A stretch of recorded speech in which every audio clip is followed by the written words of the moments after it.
샬롬. 3월 28일 금요일 이슬기도 오신 여러분 환영합니다. 우리 암송하고 시작하겠습니다. 요한일서 5장 4절입니다. 무릇 하나님께로부터 난 자마다 세상을 이기느니라. 세상을 이기는 승리는 이것이니 우리의 믿음이니라. 한 번 더 합니다. 무릇 하나님께로부터 난 자마다 세상을 이기느니라. 세상을 이기는 승리는 이것이니 우리의 믿음이니라. 아멘. 오늘 우리가 살펴볼 말씀은 출애굽기 39장, 요한복음 18장, 잠언 15장, 빌립보서 2장입니다. 네 본문을 성결이라는 주제를 통해서 살펴보도록 하겠습니다. 자, 출애굽기 말씀부터 한번 보겠습니다. 이 장에서는 제사장의 성결을 보여주고 있습니다. 아론과 그의 아들들이 입을 그 제사장 의복을 만들 때 하나님이 모세에게 명령하신 그대로 정확히 따랐다는 점이 계속 강조되고 있어요. 이처럼 하나님의 지시를 철저하게 순종하는 것이 성결의 시작입니다. 특히 여호와께서 모세에게 명령하신 대로라는 표현이 여러 번 반복이 되는데 이것은 성결이 인간의 창의성이나 그런 것들이 아니라 하나님의 기준에 맞춰 살아가는 것이 성결이다라는 것을 잘 보여주는 거죠. 마지막에 모세가 그들에게 축복하는 장면은 성결한 직분이 하나님께로부터 온다는 사실을 확인시켜 주고 있습니다. 요한복음 18장에서는요, 예수님께서 체포되고 신문받는 상황에서도 보여주신 그 내적 평안은 음, 참된 성결의 모습이라고 할 수 있어요. 세상의 압박과 위협 속에서도 흔들리질 않으셨죠. 특히 내 나라는 이 세상에 속한 것이 아니니라는 말씀은 성결이 세상과 구별됨을 의미합니다. 또한 빌라도 앞에서 진리에 대해 흔들림 없이 증언하시는 예수님의 모습은 성결이 단순히 외적인 것이 아니라 진리에 대한 확고한 헌신이라는 것을 보여주고 있습니다. 그리고 잠언으로 넘어가 볼게요. 잠언 15장은요, 우리의 언어 사용이 성결과 깊은 관련이 있음을 알려줍니다. 유순한 대답은 분노를 쉬게 한다는 말씀처럼 우리의 말을 절제하고 지혜롭게 사용하는 것이 성결의 중요한 부분입니다. 또한 의인의 마음은 대답할 말을 깊이 생각한다는 구절은 성결한 사람은 말을 내뱉기 전에 신중하게 생각한다는 걸 보여주죠. 모든 지혜와 성결의 기초는 여호와를 경외하는 것이라는 원칙도 다시 한번 강조됩니다. 그리고 오늘은 빌립보서 2장을 또 살펴야 되는데요. 설교를 통해서 조금 더 자세하게 살펴보려고 합니다.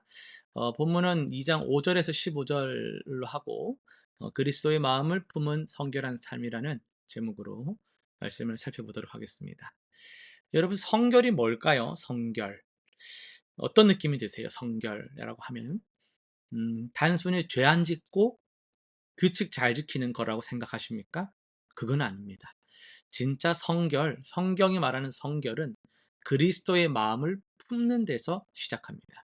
빌립보서 2장은 우리에게 성결한 삶의 모델로 예수님을 바라보라고 말하고 있습니다. 세 가지로 나눌 수가 있는데요. 자기를 비우는 겁니다. 성결의 시작이죠. 그런 근본 하나님의 본체시나 자기를 비워 종의 형체를 가지사 사람들과 같이 되셨고 여러분 예수님은 하나님이셨지만 자신의 권리를 내려놓으셨어요. 우리의 성결도 바로 여기서 시작이 되는 거예요. 내 중심적인 생각과 내 권리 주장을 내려놓는 거죠. 요즘 우리가 사는 사회는 어떻습니까? 내 권리, 내 행복을 최우선으로 외치는 시대를 우리는 살고 있잖아요. 근데 예수님은 정반대의 길을 가셨어요. 여러분 한번 생각해 보세요. 내 삶에서 가장 내려놓기 힘든 권리가 뭘까요? 그걸 내려놓으실 때 진짜 성결의 여정이 시작된다라는 것이죠. 두 번째는 순종의 길입니다. 그러므로 항상 복종하여 두렵고 떨림으로 너희의 구원을 이루라. 성결의 과정을 말씀하시는 건데요. 예수님은 죽기까지 아버지께 순종하셨어요. 성결은 일회성 결단, 이게 끝나는 게 아니라 매일매일 순종해가는 과정이라는 거예요. 과정. 두렵고 떨림으로란 말은 하나님 앞에서 경외하는 마음, 진지한 마음을 말하는 거예요. 제가 항상 설교 시간에 말하잖아요. 신앙생활은 해석이고 마음이고 관계다. 늘 강조하는 것들입니다. 우리는 가끔 순종을 근데 선택 사항으로 생각을 할 때가 있습니다. 이건 지키고 저건 안 지켜도 될 것 같아. 저거는 내가 할 수 없는 거니까 그냥 예외로 두고. 하지만 성결한 삶에서 순종은 선택이 아니라 필수라는 것을 꼭 기억하시면 좋겠어요. 세 번째는 세상 속의 빛인데요. 성결의 목표가 뭐냐라는 거예요. 말씀에 보면은 이는 너희가 흠이 없고 순전하여 어그러지고 거스르는 세대 가운데서 하나님의 자녀로 나타내기 위함이라라고 말씀합니다. 성결의 목적이 뭘까요? 세상과 담쌓고 분리되는 것 아닙니다. 오히려 이 복잡한 이 죄악된 세상 속에서 그 거룩하신 하나님의 성품을 그리스도의 사랑을 보여주는 거예요. 어그러지고 거스르는 세대. 오늘날 우리 사회 모습과 똑같지 않습니까?